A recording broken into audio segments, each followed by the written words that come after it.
You're ready to buy a home. Question is, do you start off with a starter home or do you go with a forever home? Watch to find out as I break it down for you.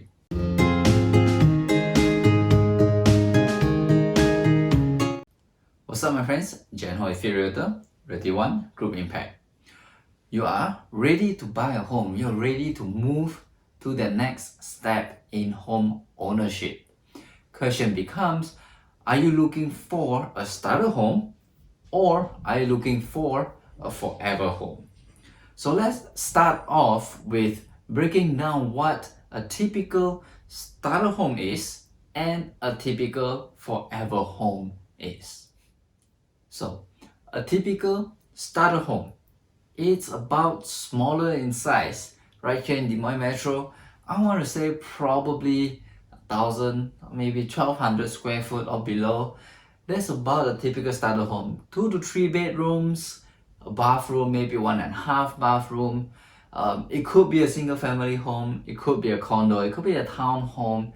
But generally speaking, smaller in size, less maintenance as a starter home. Something that you would foresee yourself being in there maybe 5 to 7 years and eventually outgrow a starter home. That's what a typical starter home is. A typical forever home? Well, usually a forever home is larger in size, probably 1,500 square feet, maybe even bigger, closer to 2,000, 2,200 square foot. Something much bigger, something that has a lot more luxury item in it, a bigger kitchen, a bigger living room, a bigger yard. Typically also, it has a yard, it's a single family home, something that you foresee yourself living in the home for the next 20, 30, 40 years, hence forever home. Something that you don't foresee yourself moving out of. That's a typical forever home. So, number one criteria to say to buy a starter home or to buy a forever home would be affordability. Affordability. Can you afford to buy a huge home right out the gate? Maybe it's your first job, maybe it's your second job, maybe you're in the average income tier. Could you afford a large house? Could you afford a larger payment? Could you afford a larger down payment? You want to check in with your local realtor or you want to check in with your local lender what you can be pre-approved for, what you are able to afford to buy a home for before determining, do you go with a bigger forever home or do you go with a typically smaller starter home? Speaking of pre-approval, make sure you check out this video I did about pre-approval letter versus pre-qualification letter. Find out what the difference is and make sure you check in with your local realtor or your local lender what the difference is and get the right letter. Now once you have done that, make sure you come back to this video and finish the video about starter home versus forever home. Second point to consider when buying a starter home versus a forever home would be use of the home. Do you foresee you using the home to raise a family, to have a bigger backyard, maybe like a play set in it, something that you want to be in there forever because you want your kids to grow up in the same school district or the same neighborhood? Or do you foresee yourself living closer to work, maybe even something that has some common amenities, some maybe like a common gym area or common playground area, something that maybe you have friends over, something with a smaller yard that maybe you just hang out with friends, backyard barbecue, or like a smaller living room where just a few friends hanging out together. What is the use of the home that you foresee in the next 5 to 7 years or maybe longer? So that is one of the key aspects, one of the main aspects buying a home in the for the next 5 to 7 years, what is the use of a home? Starter home versus a forever home, both has different usage in the home. Bring us to the third point, location of the home. Now, a starter home typically is closer to downtown, typically has higher density. It might be a condo unit, it might be an apartment unit, it might be a smaller single family home unit that is closer to where a lot more people are working at, or a lot more, higher density area. It might have much better internet speed, it might have much closer access or easier access to highways, but at the same time it may have less yard, it may have neighbors around you that are closer. So that's typically a starter home versus a forever home, which could be in the suburbs, further away from downtown, further away from main roads, maybe closer out to the country, have a bigger yard, have good school districts. Main focus is like the school districts or a better community. All the different aspects of a home in different locations. It all depends on where you are at in life to choose between a starter home or a forever home based on location. Fourth point, let's talk money. Let's talk about furnitures and decorations in the home. For a smaller starter home, you might spend less money trying to decorate, trying to furnish the home, versus a larger forever home. You may need to spend a lot more buying furnitures, buying decor for the home to make it feel homey.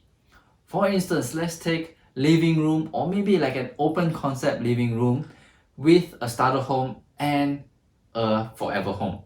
In a typical smaller starter home, you might just need a sectional couch and a couple bar stools, and it feels homey enough in that typically smaller area, versus a forever home with sprawling kitchen and a huge living room with floor to ceiling windows.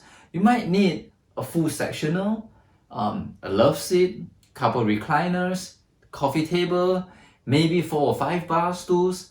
There's a lot more furniture involved in it. You might even need bigger window coverings or bigger artwork to kind of make it more homey in a bigger forever home. So that's a lot more money compared to a starter home. It also depends on where you are at in life to be able to afford more furniture, more decor for a home. Point number 5, future investments. Since we are talking about money, a starter home, when you grow out of it, you might be able to rent it out to other younger professionals that might want to be in that location in that point in time for them. Versus a forever home, it would be harder to rent it out to actually make money on it. And typically people in that age range or in that income range would prefer to buy a home versus rent a home. So a forever home might be harder in a future investment standpoint to be able to actually rent it out compared to a starter home that has future rentable investment value there that could help making the decision for you at this point in time. In summary, buying a starter home versus buying a forever home is entirely your preference. It is where you are at in life, how much you can afford what you want, and where do you want it at that point in time for you for the next foreseeable 4, 5, 7 years ahead. Where do you think you will land, and what do you want at that point in time? It is entirely your preference. For instance, let me share my story about my home or my journey of being a home owner. For us, we started out buying a condo, a townhouse actually. It is a 2-bedroom townhouse located right here in Grimes. We love it. It has all the things we need. It is in a location that we like, and we eventually started growing out of it. Reason why we bought a townhouse at that point is we wanted to own a home, but at the same time, we didn't really want to deal with the yard work. We don't want to be mowing the lawn or clearing the snow. So we decided a townhouse at that point would be good for us. Come time for us to actually sell the house, and we move over to a small starter home as well in Ankeny. It is a single family home. It has a yard, and we were actually ready to take on more yard maintenance, to take on home maintenance, more responsibility about maintaining the home. It was slightly older home, and we wanted to know more about home maintenance. Granted that we were in real estate, it came time for us to realize, hey, it is time to sell. Let's move again. So we moved into the current home again. We're back here in Grimes. Love it. We love Grimes. And we moved into a slightly bigger home. Right now it's about 2,000 square foot. It does have a few extra rooms than what we had before, and it is something that we foresee ourselves growing into. We foresee ourselves being here for a while, with kids coming along the way. We like the school system here. It's our preference. We wanted a bigger yard, and we had a bigger yard. So it is entirely our preference to land from a townhome to a smaller single family home to a slightly bigger single family home. That is our home journey. Will we move the next 5-7 years? Maybe. It depends. We are in real estate. We know how the market works. We could move if the time is right. If everything lines up right, we will move.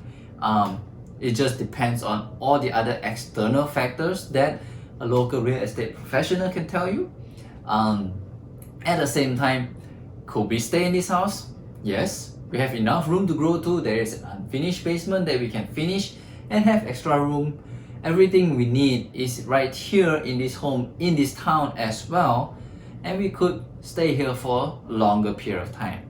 So that said, it comes back to you what your preference is at that point in time. Our preference right now is a great school district, a great backyard. We love Grimes, this community. That's why we chose this home. But for you, do you want to be closer to downtown to work, or do you want to be closer out in the suburbs because you want a bigger home, you want a bigger yard? It is your choice. So I hope that helps you determining between a starter home versus a forever home. They're both the right answer to home ownership. It all depends on where you are at in life, how much you can afford, and what do you want at that point in time. Remember, new video every Friday as I answer more real estate questions to help you be the educated person in real estate. For now, your Fit Realtor signing out.